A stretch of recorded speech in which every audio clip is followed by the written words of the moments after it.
Al final le dijo que la amaba. Se lo escupió sin atenuantes, sin fijarse ya en escoger las palabras adecuadas. Se lo dijo casi con bronca, casi como si ella tuviera la culpa. Bueno, se dijo Esteban, alguna culpa le cabría por ese amor que a él hacía años le quemaba las entrañas. Ella lo miró como incrédula, con sus grandes ojos negros muy abiertos. Las mejillas se le encendieron en un rojo incandescente y se echó a temblar como una hoja. Él supo que no tenía más salida que seguir hasta el final, y por eso habló hasta quedar exánime, hasta que la voz se le estranguló por la emoción y por el miedo, hasta que se cohibió en la contemplación de la metamorfosis del rostro hermoso de ella, que viró del asombro a la incredulidad y de la incredulidad a la furia. El cachetazo que sobrevino entonces terminó por parecerle natural, porque la cara de ella daba para eso o para cualquier otra forma de castigo.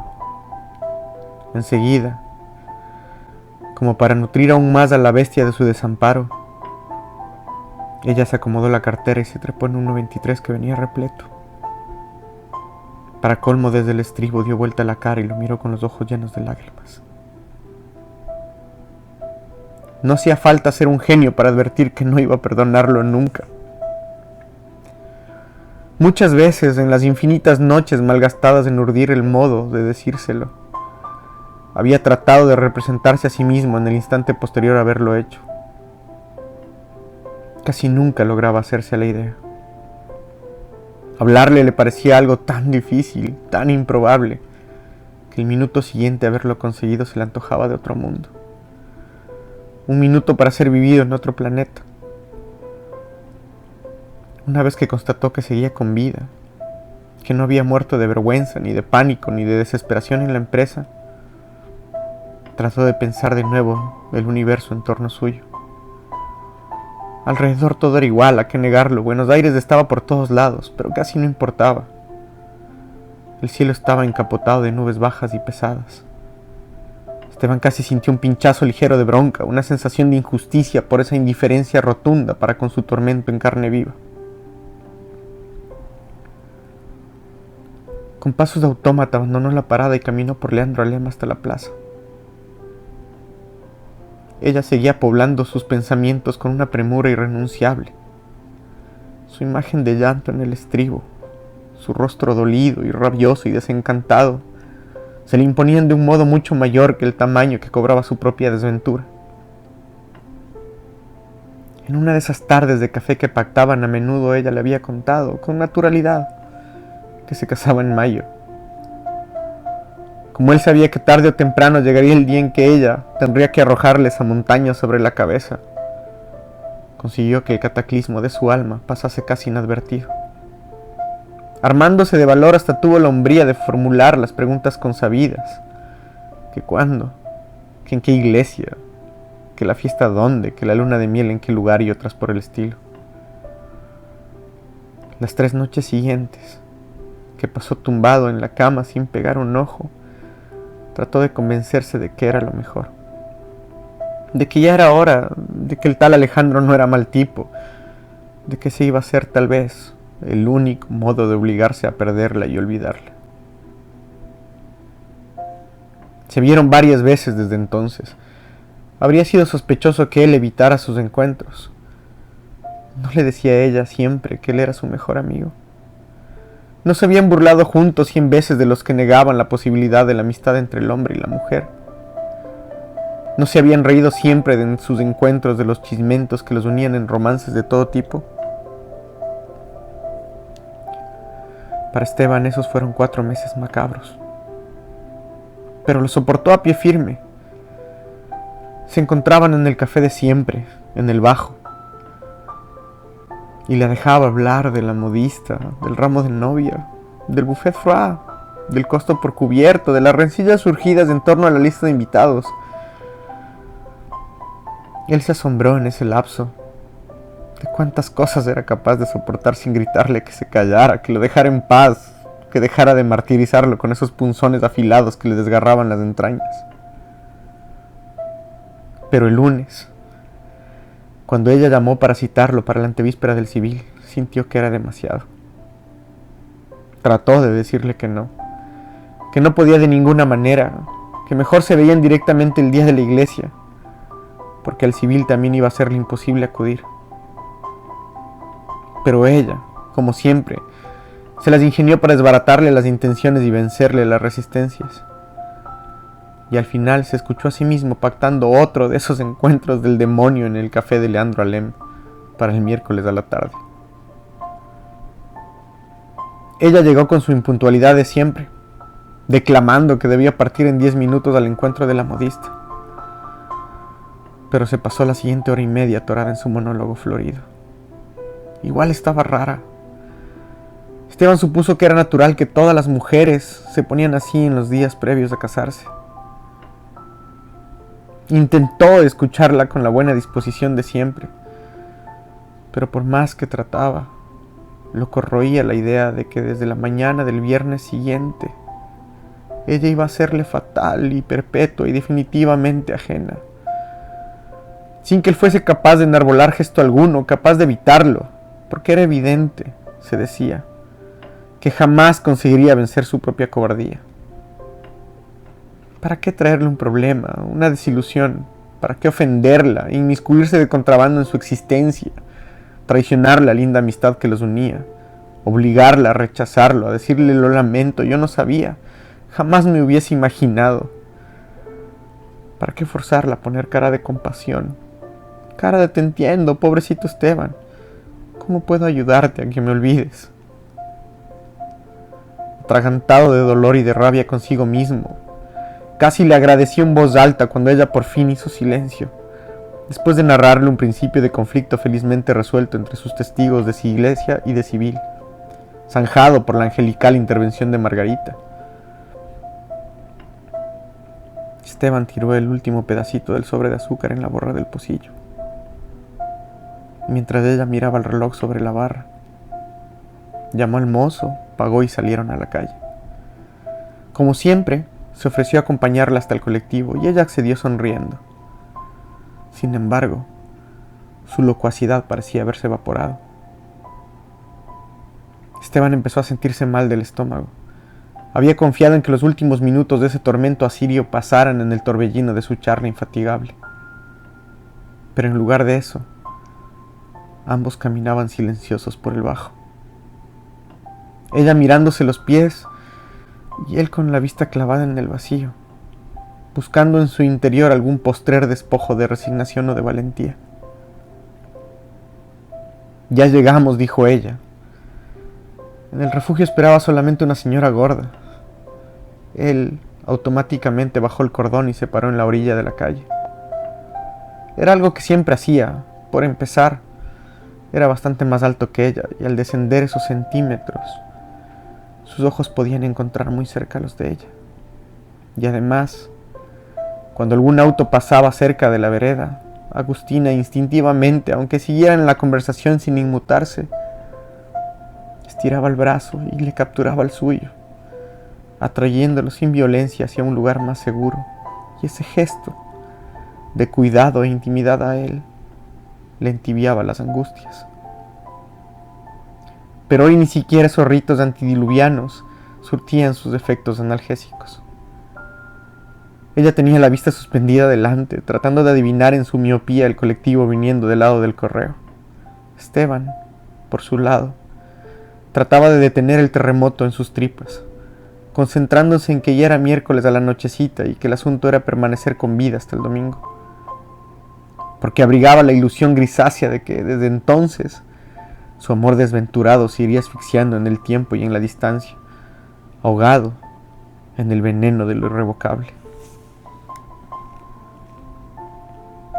No obstante, no se sintió aliviado cuando por fin el 93 se asomó por el lado de Corrientes.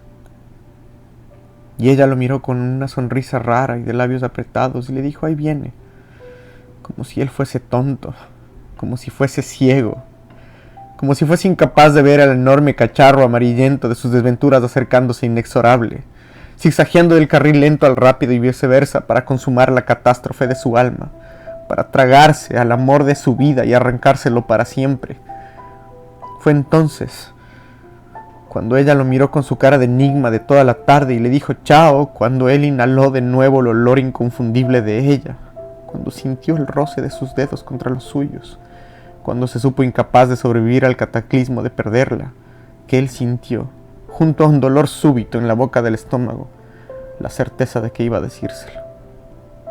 De que las cosas habían dejado de importar, de que ya no podía contener el océano volcánico de su amor secreto, de que si se callaba moriría en el incendio de sus entrañas. La tomó del brazo y le dijo que no subiera, que lo dejara pasar, que tomara el siguiente porque necesitaba decirle algo.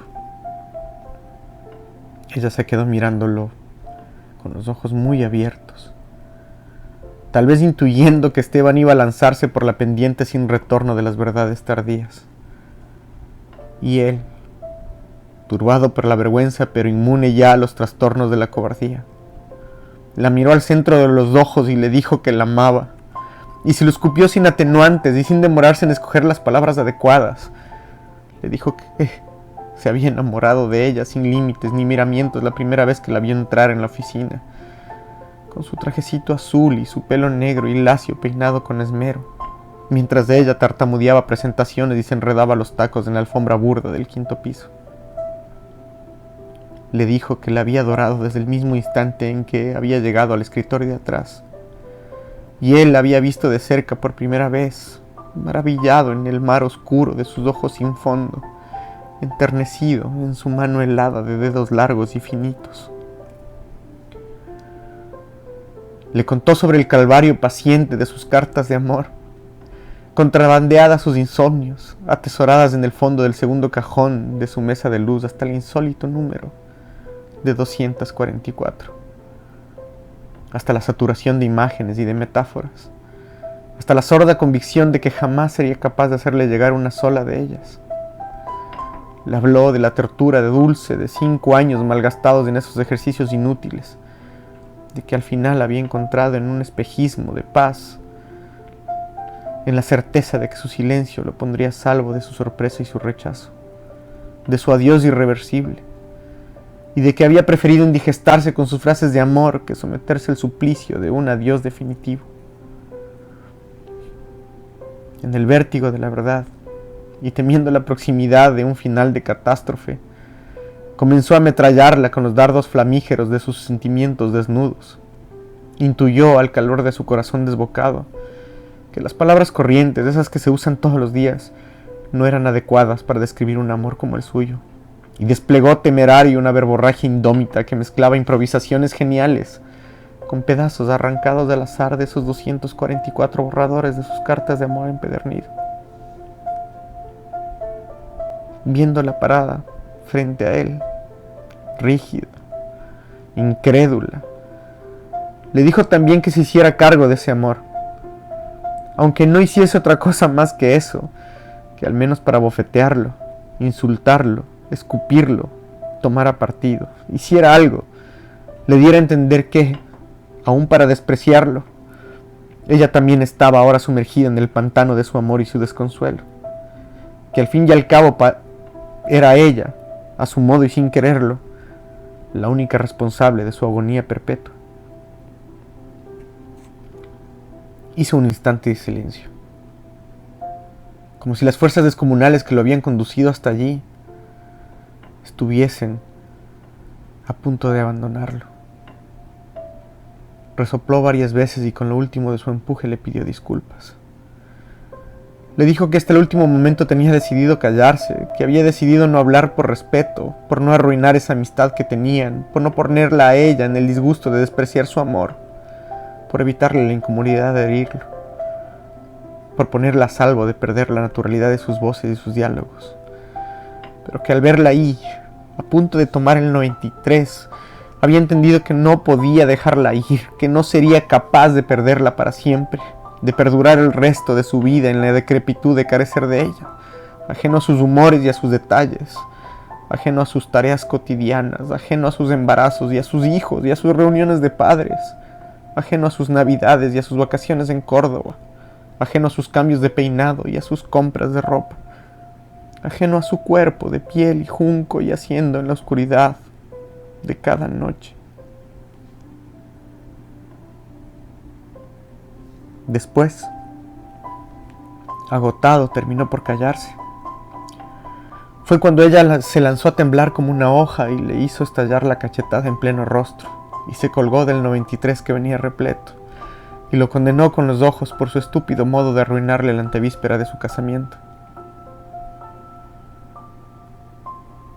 Esteban se derrumbó en el banco de la plaza y dejó caer la cabeza entre las manos, mientras la fatiga inconmensurable de los nervios acumulados le disolvían las articulaciones. El alma se le anegó de angustia y de desamparo. Se vio al fin como tanto había temido verse, solo en el universo, privado para siempre de ella y de la mera posibilidad de ella alguna vez.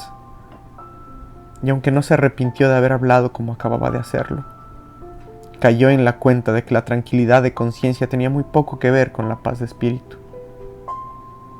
Entonces la congoja le subió por fin a los ojos, y la plaza y Buenos Aires se nublaron de lágrimas tibias y saladas.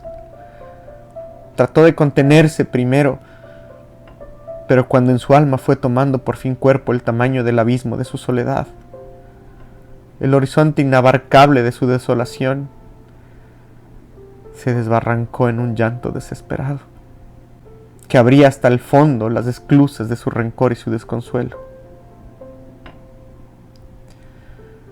Empezó a llover, primero tímidamente, con unos gotones grandes y dispersos que golpeaban con fuerza las hojas de los árboles y los pétalos de las flores en los canteros. Después con más ahínco, aunque sin llegar al aguacero. Cuando fue capaz de percibir la mojadura, Esteban levantó la cabeza y miró en torno. La gente se había ido, como siempre se va del bajo cuando anochece. Dejó de llorar. Se restregó con las mangas los ojos enrojecidos. No tenía la menor idea de a dónde ir. Entendió apesadumbrado que la vida le arrancaba de nuevo de cero, y que iba a tener que coleccionar un sinnúmero de cosas y de gentes como para ocupar el agujero descomunal que acababa de abrírsele en el lugar donde ella había estado. Caminó de espaldas a la avenida, hacia el lado del río. A los pocos pasos se detuvo, se asustó y casi se enojó consigo mismo cuando por encima del rumor de la lluvia y de los autos creyó escuchar un grito que traía su nombre. Era posible, por supuesto, que estuviesen llamando a otro Esteban. Era posible que aunque la voz fuese de mujer y aunque se pareciese terriblemente a la voz de Agustina, la nostalgia y la desesperación le estuviesen haciendo pasar un mal rato. Era posible que el sonido rumoroso sobre las piedras anaranjadas del caminito fuera otra cosa que los zapatos de taco de ella tragándose la distancia que los separaba.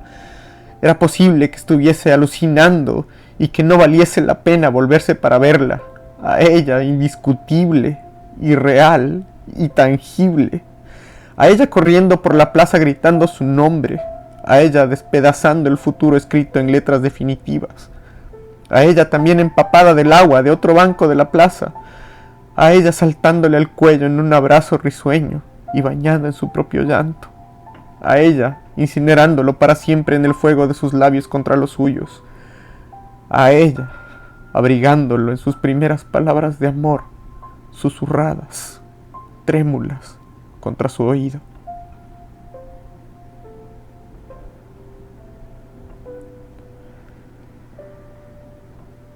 De Eduardo Sacheri. Confesión de amor en la parada del 93.